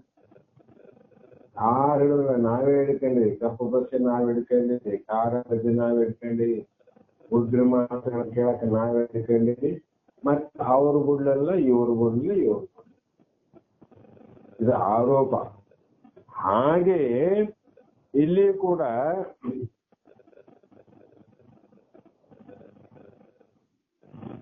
ನಿಜಗುಣರನ್ನ ಕರೆದು ಅವ್ರು ಹೇಳಿದ್ರು, ನೋಡು ಗುರುಗಳೇ, ಆರೂಢನಾದ ಮಾತ್ರಕ್ಕೆ ಈ ರೂಢಿಯ ಹಂಕುಪದೇಗೆ ಷಡಕ್ಷರ ಬಿಡ್ಲಿಲ್ಲ ಅವರು. ಜಲ್ದಿ ಹೇಳಿಲ್ಲ, ಜಲ್ದಿ ಬರಂಗಿಲ್ಲ ಅವರು. ಎಲ್ಲಾರು ಒಬ್ರು ಬಿಟ್ಟವ್ರು. ಯಾಕಂದ್ರೆ ಅದು ಪ್ರಯತ್ನ ಮಾಡಿ ಬಿಡೋದಲ್ಲ, ಮತ್ತೆ ಪ್ರಯತ್ನ ಮಾಡಿ ಹಿಡ್ಕೊಂಡು ಮತ್ತೆ ಬಿಡೋದವಾಗ ಆಗ್ತದ್ರಿ. ಹುಡುಗಾಟಿ ಎಲ್ಲ ಪ್ರಯತ್ನ ಮಾಡಿ ಬಿಡ್ಬೇಕಾಗ್ಯದ. ಮತ್ತೆ ನಾವು ಬಿಟ್ಟದನ್ನ ಹಿಡ್ಕಂತೀವಿ, ಮತ್ತೆ ಬಿಡಸಕ್ ಆಗ್ತದೇನಂದ್ರೆ ಇಲ್ಲ, ಮತ್ತೆ ಜನ್ಮಕ್ಕೆ ಹೋಗ್ತದೆ. ಅದಕ್ಕೆ ಕೇಳ್ತಾನೆ ಷಡಕ್ಷರಿ, ಆರೂಢನಾದ್ರೆ ಎಲ್ಲ ಹಂಗ್ ಬಿಡ್ಬೇಕಲ್ರಿ. ಆರೂಢ ಇದು ಬಿಡು ಅದು ಬಿಡು ಅಂತ ಎಲ್ಲಿ ಹೇಳ್ಯಾರ? ಮಾಡ್ಬೇಕೇನು? ಇದು ಲೌಕಿಕ ಸತ್ಯದ ಸೀಮೆಗೆ ಒಳಪಟ್ಟೆ ಶಿವಯೋಗಿ ತನ್ನ ಕರ್ತವ್ಯಗಳನ್ನು ಮಾಡಬೇಕಿಲ್ಲ. ಲೋಕ ಅದು, ಈ ಲೋಕದಲ್ಲಿ ಒಂದು ಸೀಮೆಗಳಾವ, ಹೀಗೆ ಇರ್ಬೇಕು, ಹೀಗೆ ಇರ್ಬೇಕು, ಹೀಗೆ ಮಾಡ್ಬೇಕಂತ. ಆ ಸೀಮೆಯನ್ನ ಮೀರಿ ದಾಟಿ ನಡಿಬೇಕಂತ ಹೇಳ್ಯಾರನ್ನ ಆರೂಢನೆ. ನನ್ನ ಸಂಶಯ ಬರಕತ್ತದ, ಕೇಳಕತ್ತೀರಂದ. ಸರಿ ಅಂದ್ರು. ಆವಾಗ ಅಷ್ಟಲ್ಲೇ ನಿಜಗುಣರು ಬಂದ್ರು. ನೋಡಿ, ಇನ್ನೊಬ್ರು ಏಕಾಂತ ಮಾತಾಡ್ತಾ ಅವರು ಬಂದ್ರು. ಅವಾಗ ಬಾ ನಿಜಗುಣ ಅಂತ ಭುಜಲಿಂಗ ಒಂದು ಕರೆದು, ನೋಡು ಷಡಕ್ಷರಿ ಸ್ವಾಮಿಗಳು ನಿನ್ನ ಮೇಲೆ ಒಂದು ದೊಡ್ಡ ಅಪರಾಧ ಮಾಡಕತ್ತಾರ, ನಾನು ಹೆದರಿಕೆ ಕೇಳ್ತಂತ. ಆ ಹೊರೆಯನ್ನ ಹೊರಿಸಿದ್ದಾರೆ ಸ್ವಾಮಿಗಳು. ನಾನು ಅದನ್ನು ಆಗಲೇ ಹುಯ್ಯ ಮಾಡಿದ್ದೇ ಗುರುಗಳೇ. ಜ್ಞಾನಿ ನಿಜಗುಣ್ರ ಷಡಕ್ಷರಿ ಯಾವಾಗ ನನ್ನ ಬಿಟ್ಟು ನಿಮ್ಮನ್ನ ಏಕಾಂತ ಬಂದನಂದ್ರೆ ಏನಾದ್ರೂ ಮಾಡ್ತಾರಂತ ಗೊತ್ತೇ ಆದ ನನಗೆ.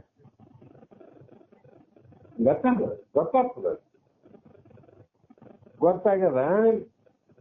ನಗುತ್ತಾ ಹೇಳಿ, ನಾನು ಬರುವಾಗ ಮಾರ್ಗದಲ್ಲಿ ಕೈಗೊಂಡ ಯೋಗ ಶಕ್ತಿಗಳ ಪ್ರದರ್ಶನವನ್ನು ಕುರಿತಲ್ಲವೇ ಅವರು ನಿಮ್ಮ ಮುಂದೆ ಚಾಟಿ ಹೇಳಿದರು.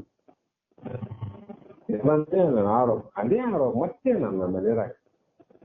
ಹೌದು, ಶಿವಯೋಗದ ಮಾರ್ಗವನ್ನು ಬಿಟ್ಟು ಇಂದ್ರ ಜಾಲದಂತ ಆಡಂಬರ ಮಾರ್ಗಕ್ಕೆ ಮನಸ್ಸು ಕೊಡಬಾರದೆಂದು ನಾನು ನಿನಗೆ ಮೊದಲೇ ಹೇಳಿಲ್ವೇ? ನೀನು ಮಠದಲ್ಲಿದ್ದಾಗ ಹೇಳಿಲ್ಲ ಇವಕ್ಕೆಲ್ಲ ಇಂದ್ರಜಾಲ ಮಹೇಂದ್ರ ಜಾಲ ಇವಕ್ಕೆಲ್ಲ ಮನಸ್ಸು ಕೊಡಬೇಡ. ಏನ್ ಮಾಡ್ತಾವಂದ್ರೆ ಆತ್ಮಜ್ಞಾನ ವಿನಶ್ಯತೆ, ನೀನು ಸಾಧನ ಮಾಡಿದಂತೆ ನಿನ್ನ ಸ್ವರೂಪ ಜ್ಞಾನವನ್ನ ನಾಶ ಮಾಡ್ತಾವವು, ಅದಕ್ಕೆ ಬೇಡ ಅಂತ ಹೇಳಿದೇನು ಅಂದಾಗ ಇಂದ್ರಜಾಲದ ಆಡಂಬರಕ್ಕೆ ನಾನೆಂದೂ ಮನಸ್ಸು ಮಾಡಿದ ಗುರುಗಳೇ. ಬರುವಾಗ ದಾರಿಯಲ್ಲಿ ಸ್ವಲ್ಪ ಮಟ್ಟಿಗೆ ಸ್ವಾಮಿಗಳ ವಿನೋದಕ್ಕಾಗಿ ಆ ಸ್ವಾಮಿಗಳಿಗೆ ಇವುಗಳು ಹಿಡಿಸುತ್ತೇವೆಯೋ ಇಲ್ಲವೋ ಅನ್ನುವುದನ್ನ ತಿಳಿದುಕೊಳ್ಳುವುದಕ್ಕಾಗಿ ಬೇಕಂತಲೇ ಮಾಡಿದೆ. ಆದರೆ ನಾನು ಜೀವನದಲ್ಲಿ ಶಿವಯೋಗದ ಮಾರ್ಗವನ್ನೇ ಬಿಟ್ಟೀನಿ ಎಂಬುವ ಮಾತನ್ನ ನಾನು ಒಪ್ಪಲಾರೆ. ಷಡಕ್ಷರ ಏನ್ ಹೇಳ್ತಾರೆ? ಶಿವ ಮಾರ್ಗವನ್ನು ಬಿಟ್ಟು ವ್ಯಭಿಚಾರ ಆಗ್ಯದ ಅಂತ ಹೇಳ್ತಾರ. ಅದನ್ನ ಮಾತ್ರ ಒಪ್ಪಲ್ಲ. ಅದು ಹೇಳಿ ಬೇಕಾದಷ್ಟು ನಾನು ಒಪ್ಪದಿಲ್ಲ ಗುರುಗಳೇ. ಬೇಕಾದರೆ ಅವರನ್ನೇ ನನ್ನ ಎದುರಿಗೆ ಕೇಳು, ಅಲ್ಲೇ ಎದುರಿಗೆ ಕೇಳಬೇಕು. ಆವಾಗ ಶಂಭುಲಿಂಗನ ಬೆಟ್ಟದಲ್ಲಿ ಇವು ಏನಾದ್ರೂ ನಾವು ಮಾಡಿದ್ನೇನು ಕೇಳು. ಇಲ್ಲ ಆಗಲ್ಲ ಹೇಳ್ಯಾರ, ಅಲ್ಲಿ ಇಂಥದ್ದೇನು ಮಾಡಿಲ್ಲ, ಇಲ್ಲಿ ಮಾತ್ರ ಮಾಡಿದ್ದಾರೆ ಅಂತ. ಅದು ಒಂದು ಸಮಾಧಾನ.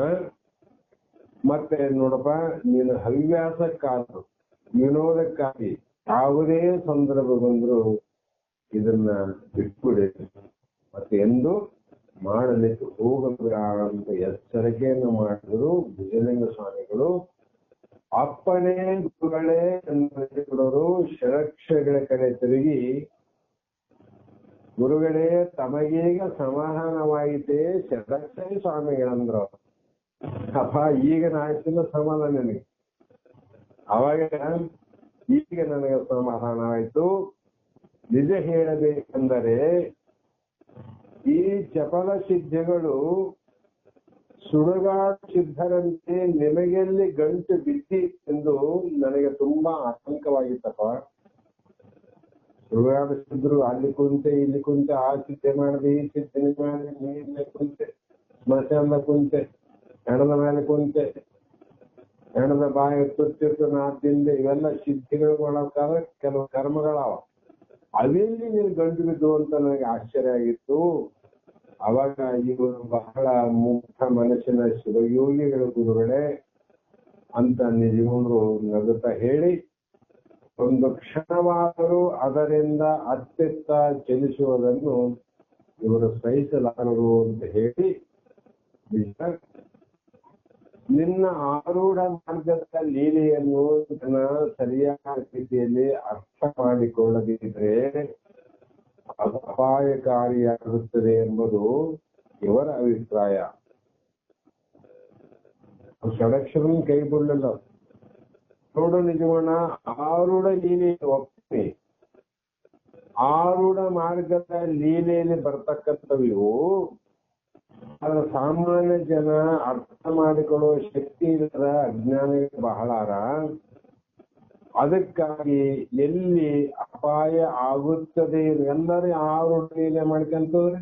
ಇದ್ರ ಯಾರು ಈ ರೂಢ, ಯಾರ ಆರೂಢ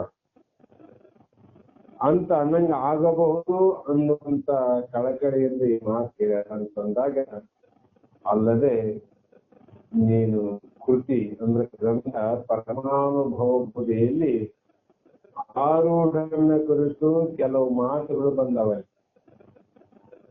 ಅವುಗಳ ಅರ್ಥವನ್ನು ಉದ್ದೇಶವನ್ನು ಇನ್ನೂ ಹೆಚ್ಚಾಗಿ ಸ್ಪಷ್ಟಪಡಿಸು. ಇಲ್ಲಂದ್ರೆ ನಾನು ಆರೂಢ, ನೀನಾರು, ನನಗೆ ಜ್ಞಾನ ಇಲ್ಲ ನಿನಗೆ. ಈಗೆಲ್ಲ ಸಮಸ್ಯೆ ಅಥವಾ ನಿಜಗುಣ ಇನ್ನ ಬಿಚ್ಚಿ ಹೇಳಂತಾರ ಅವರು. ಆಗ ಗುರುಗಳು ಈ ಮಾತುಗಳನ್ನು ಕೇಳಿದಾಗ ಯಾವ ಮಾತುಗಳೇ ನಿಜಗುಣದ ಬಾಯಿಂದ ಬರಲಿಲ್ಲ. ಮತ್ತೆ ಜ್ಞಾಪಕ ಮಾಡಿಕೊಂಡು ಹೇಳಿದ್ರು, ಅದೇ ನಿರ್ಗುಣ ಯೋಗದಲ್ಲಿ ಯೋಗೀಶ್ವರಂಗೆ ವಿಧಿ ನಿಷೇಧ ಭಾವ ನಿರೂಪಣೆ ಎಂಬುದರಲ್ಲಿ ಹೇಳಿದಲ್ಲಪ್ಪ ಆ ಮಾತುಗಳು ನಿಮಗೆ ಆ ಗ್ರಂಥದಲ್ಲಿ ಅಂತ ನೆನಪು ಮಾಡಿದ್ರು ಅವ್ರು. ಅಲ್ಲೇನದ ಜಗವಿದು ಖುಷಿಯೆಂದು ಮಿಗೆ ತಿಳಿದ ಆರುಗಳಿಗೆ ಸುಖಾದಿ ದ್ವಂದ್ವ ಗತಿ ಉಂಟೆ. ಅವರಿಗೆ ಜಗವಿದು ಖುಷಿಯೆಂದು, ಜಗತ್ತು ಸುಳ್ಳಾದ, ದೇಹ ಸುಳ್ಳಾದ, ತೋರುವಂತ ನಾಮರೂಪ ಮಿಥ್ಯಂತ ಮಿಗೆ ಅಂದ್ರೆ ಚೆನ್ನಾಗಿ ತಿಳಿಬೇಕು. ಚೆನ್ನಾಗಿ ಅಂದ್ರೆ ಹೆಂಗ್ ತಿಳಿಬೇಕು? ಮತ್ತೆ ಅಂತಪ್ಪ ಚೆನ್ನಾಗಿ ತಿಳಿದಂತ ಶ್ರೋತ್ರಿಯತ್ವ ಬ್ರಹ್ಮನಿಷ್ಠತ್ವ ಇಲ್ಲಂತ ಗುರುವಿಗೆ ಶರಣಾಗಬೇಕು. ಮತ್ತೆ ಆ ಗುರುವಿನಲ್ಲಿ ಚತುರ್ವಿಧ ಸೇವಾದಿಗಳನ್ನ ಸವರಿಸಬೇಕು. ಆ ಗುರುಗಳ ಹೇಳುವಂತ ಬೋಧೇನದ ಅದು ಶ್ರವಣ ಮನನ ನಿಧಿರೂಪವಾಗಿರಬೇಕು.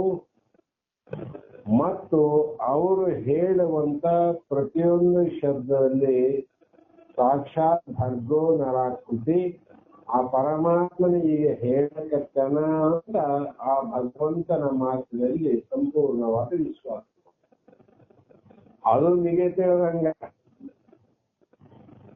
ಅದು ಚೆನ್ನಾಗಿ ಯಾವಾಗ ಆಗ್ತದ ಅನುಭವ. ಅಂತ ಆರುಣಿಗೆ ಸುಖಾದ ದ್ವಂದ್ವ ತೃಪ್ತಿ ಉಂಟೆ. ಸುಖಾದ ಸುಖ ದುಃಖ, ಸುಖ ದುಃಖ ಮಿಶ್ರ.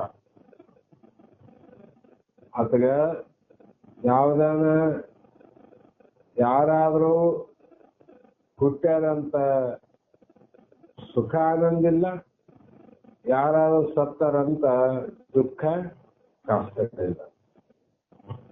ಯಾಕ? ದೇಹ ನಿಶಿ ಎಂದು ಖುಷಿ ಎಂದು ದೇಹ ಅದು ಸುಳ್ಳಂತ ಚೆನ್ನಾಗಿ ತಗೊಂಡ್ರ ಅವರು. ಅಂದಾಗ ಈ ಖುಷಿಯಾದ ದೇಹಕ್ಕ ಖುಷಿ ನೇಮಗಳನ್ನ ಯಾರನ್ನ ಮಾಡ್ತಾರೇನೋ ಅಂದ್ರೆ ಚೆನ್ನಾಗಿ ತಿಳಿದ ಆರುಡೆಗೆ ಉಂಟೆ ಇಲ್ಲ ಅಂದ್ಬಿಟ್ಟಾರ. ಮತ್ತೆ ಯಾಕಿಲ್ಲ? ಖುಷಿ ದೇಹಾದಿಗಳಲ್ಲಿ ಖುಷಿ ನಿಯಮಗಳ ಖುಷಿ ಜೀವನಿಗೆ ಕಲ್ಪಿಸುವುದಕ್ಕೆ ದಿಸದಾಕ್ಷಿ ಕೇಳು ಆತ್ಮನು ಅಚಲನು ಅಚ್ಯುತನು ಸ್ವಾದ್ವಸವಿಲ್ಲದ ಆನಂದ ಪೂರ್ಣ. ಖುಷಿ ದೇಹ ಸುಳ್ಳಾದ. ಆದಿ ಅಂದ್ರೇನು? ಮೂರು ದೇಹನ ಸುಳ್ಳು. ಜಾಗ್ರ ಸುಳ್ಳು, ಸ್ವಪ್ನ ಸುಳ್ಳು, ಸುಷುಪ್ತಿ ಸುಳ್ಳು. ಸ್ಥೂಲ ಸೂಕ್ಷ್ಮ ಕಾರಣ ದೇಹನೂ ಸುಳ್ಳು. ದೇಹದಲ್ಲಿ ತೋರುವಂತ ಭಾವ ತತ್ವಗಳಿಂದ ಕೂಡಿದ ಕರ್ಮೇಂದ್ರಿಯಗಳು ಸುಳ್ಳು, ಜ್ಞಾನೇಂದ್ರಿಯಗಳು ಸುಳ್ಳು, ಪ್ರಾಣಾದಿಗಳು ಸುಳ್ಳು, ಮನಬುದ್ಧಿ ಚಿತ್ತ ಅಹಂಕಾರ ಇವು ಕೂಡ ಸುಳ್ಳು, ಜೀವನು ಕೂಡ ಸುಳ್ಳು. ಅಂದ್ಮೇಲೆ ಆ ಸುಳ್ಳಾದ ಜೀವ ಇಲ್ಲದಂತ ಜೀವನಿಗೆ ಆರೋಗ್ಯ ಹೆಂಗ್ ಮಾಡ್ತಾರೆ? ಜೀವೊಬ್ಬರು ಇದ್ರಲ್ಲ, ಪರಮಾತ್ಮ ಸ್ವರೂಪನೇ ಅವನು. ಅಂದಾಗ ಜೀವೊಬ್ಬರಿಗೆ ಬೇರೆ ಇದ್ರೆ ಒಂದು ಕಲ್ಪನೆ ಮಾಡಿ ಹೇಳ್ಬೇಕು. ಸಣ್ಣವನ ದೊಡ್ಡವನ ಮುಪ್ಪಾಗ್ಯದ, ಅವ್ನಿಗೆ ಏನಾಯ್ತು ಎಂತ ಆಯ್ತು, ಹಿಂಗ್ ಹೋದ ಹಂಗ್ ಹೋದ ಏನಾದ್ರು ಹೇಳ್ಬೋದು. ಇಲ್ದವ್ರಿಗೆ ಹೇಳಿದ್ರೆ ಅರ್ಥ ಏನಾದ್ರು. ಅದಕ್ಕೆ ಯಾಕಿಲ್ಲಂದ್ರೆ ಕೇಳು, ಆತ್ಮ ಹೆಚ್ಚಲ್ಲ. ಆತ್ಮ ಹೋಗೋದಲ್ಲ ಬರೋದಲ್ಲ. ದೇಹ ಇದು ಓಟದ ಬರ್ತದ. ನಮ್ ದೇಹ ಓದೋದಕ್ಕೆ ಬಂದದಿಲ್ಲ, ಮುಂದ ಓದದಂತ ಮತ್ತೆ ಬರ್ತದ. ಜ್ಞಾನ ಹೇಳೋದು ಈಗ ಇದ್ದ ದೇಹ ಹೋಗೋದಿಲ್ಲ, ಅದಕ್ಕೆ ಮುಂದೆ ಬರೋದು ಹೋಗೋದಿಲ್ಲ ದೇಹ. ಹಾಗೆ ಅಚಲನು ಅಚ್ಯುತನು ಅಂದ್ರೆ ಅವನಿಗೆ ಯಾವ ಕೊರತೆಗಳೆಲ್ಲ ಕುಂದುಗಳೆಲ್ಲ ಚ್ಯುತಿ ಇಲ್ಲ. ಯಾವ ಕೊರತೆ ಇಲ್ಲ. ಅನ್ನ ವಸ್ತ್ರದ ಕೊರತೆ ಇಲ್ಲ, ಮತ್ತು ವಿಷಯಾದಿಗಳ ಕೊರತೆ ಇಲ್ಲ.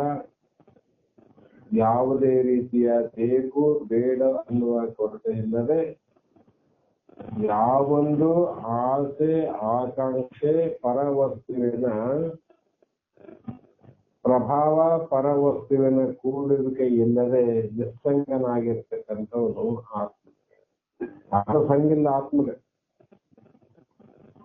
ಆತ್ಮನಿಗೆ ಯಾರು ಸಂಗಿಲ್ಲ, ಇಂದ್ರಿಯಗಳ ಸಂಗಿಲ್ಲ, ದೇಹದ ಸಂಗಿಲ್ಲ, 25 ತತ್ವಗಳ ಸಂಗನೂ ಇಲ್ಲ, ಮತ್ತು ಆನಂದ ಪೂರ್ಣನು ಅಂತ ಬರೆದರೆ, ಮತ್ತೆ ಲೇಸಿದು ಹೊಲ್ಲವೆಂಬಿ ಈಸುಮ ಭ್ರಾಂತಿಯ ಆ ಲೇಸು ಹೊಲ್ಲೆಯು ಕುಸಿದೋರ್ಕೆ ಲೇಸಾಗಿ ಕೇಳಲೇ ನೀರೇ ಕನಸಿನೋಳು ಲೇಸು ಹೊಲ್ಲೆಂಬ ಭಾವನೆಯಂತೆ ಆರುಡಿನ ಬರ್ದಾರ ಅವ್ರು. ಅಲ್ಲೇನದ ದೇಹ ಸುಳ್ಳಾದ, ಜೀವ ಸುಳ್ಳಾದ, ಎಲ್ಲವೂ ಸುಳ್ಳು. ಅದರಿಂದ ಈ ಸುಳ್ಳು ಜಗತ್ತಿನಲ್ಲಿ ಸುಳ್ಳು ನಿಯಮಗಳು. ಅವೇನು ನಿಯಮ ಮಾಡಿದ್ರು? ಸುಳ್ಳು ನಿಯಮ ಎಂತ ಬರೆದಿದ್ದಿ. ಇನ್ನೊಂದರಲ್ಲಿ ಒಡೆದು ಕೆಡುಕೊಳ್ಳೆಂಬ ಭಾವಗಳೇ ಬೇಡ ಅಂತ. ಇದು ಒಳ್ಳೇದು, ಇದು ಕೆಟ್ಟದ್ದು, ಇದು ಬೇಕು, ಇದು ಬೇಡ ಅನ್ನೋ ಭಾವನೆ ಇಲ್ಲಂದ್ರಿ. ಮತ್ತ ಹಾಗೆ ಹೇಳಿದ್ರೆ ಸ್ಪಷ್ಟವಾಗಿ ಜಗತ್ತಿಗೆ ವಿವರಣೆ ಹೇಗೆ ಕೊಡುದು? ಎಲ್ಲರೂ ಹಿಂಗೆ ಅಂತಾರೆ. ಇದನ್ನ ಅನಾಚಾರಕ್ಕೆ ಒಳಗಾಗಿ ಅಜ್ಞಾನಿಗೆ ಬರಲ್ಲ. ಆರುಡು ಒಳ್ಳೆದಿಲ್ಲ ಕೆಟ್ಟದಿಲ್ಲ, ಬೆಕ್ಕಾತೇನು ಕುಡಿ ಒಡಿ ಬಡಿ ಕಾದ್ ಮಜಾ ಮಾಡ. ಯಾಕೆ ಆರುಡ ಸ್ಥಿತಿ ಅಲ್ಲಿ ಹೇಳಿಲ್ಲ ನಿಜಗೊಂಡ್ರು ಅಂತ ಜನ ಹಿಂಗ ಅನರ್ಥ ಮಾಡಿಕೊಂಡು ತಾವು ನರಕಕ್ಕೆ ಹೋದರೆ ಮಂದಿನ ಕರ್ಕೊಂಡು ಹೋಗ್ತವ್ರು. ತಮ್ಮ ತಾವು ಹೋದ ಪರವಾಗಿಲ್ಲ, ಮಂದಿನ ಕರ್ಕೊಂಡು ಹೋದ್ರೆ ಎಷ್ಟು ಅನಾಹುತ ಆಗ್ತದೆ. ಅದಕ್ಕೆ ಜಗತ್ತು ಹಿಂಗಿದೆ. ಅದನ್ನ ಸ್ಪಷ್ಟವಾಗಿ ವಿವರಿಸು ನನ್ನ ಮೇಲೆ ಹೇಳು. ಇನ್ನೊಮ್ಮೆ ಹೆಂಗ್ ಬರ್ತಿದ್ ನಿನ್ನ ಮನೋಗತ ಏನಾದಂದಾಗ ಸ್ವಲ್ಪ ಹೊತ್ತು ಮೌನವಾಗಿದ್ದು ಮತ್ತೆ ಹೇಳಿದ್ರು. ಅಷ್ಟೇ ಅಲ್ಲ, ಪ್ರಾರಂಭದಲ್ಲಿ ಈ ನಿಯಮಗಳೆಲ್ಲ ಅವಶ್ಯಕ. ನಾನೇನ್ ಬರ್ದೀನಿ? ಪ್ರಾರಂಭದಲ್ಲಿ ನಿಯಮಗಳು ಅವಶ್ಯಕ. ಅಷ್ಟೇ ಅಲ್ಲ, ಅದು ಅನಿವಾರ್ಯವೂ ಕೂಡ. ಪ್ರಾರಂಭದಲ್ಲಿ ಮೊದಲು ಗೋಡೆ ಹಿಡ್ಕೊಂಡು ಇನ್ನೊಬ್ಬರ ಕೈ ಹಿಡ್ಕೊಂಡು ಹುಡುಗ ನಡೆಯೋದು ಅನಿವಾರ್ಯನಾದ ಮತ್ತು ಅವಶ್ಯಕತೆ. ತಾಯಿ ಕೈಯನ್ನೇ ಬೇಕು, ಇದು ಗೋಡೆ ಹಿಡ್ಕೋಬೇಕು, ಅದು ಅನಿವಾರ್ಯ. ಮಾಡಿದ್ರೆ ಎದ್ದು ನಿಂದಕ್ಕೆ ಬರಂಗಿಲ್ಲ, ಹೆಜ್ಜೆನೇ ಇಡಂಗಿಲ್ಲ.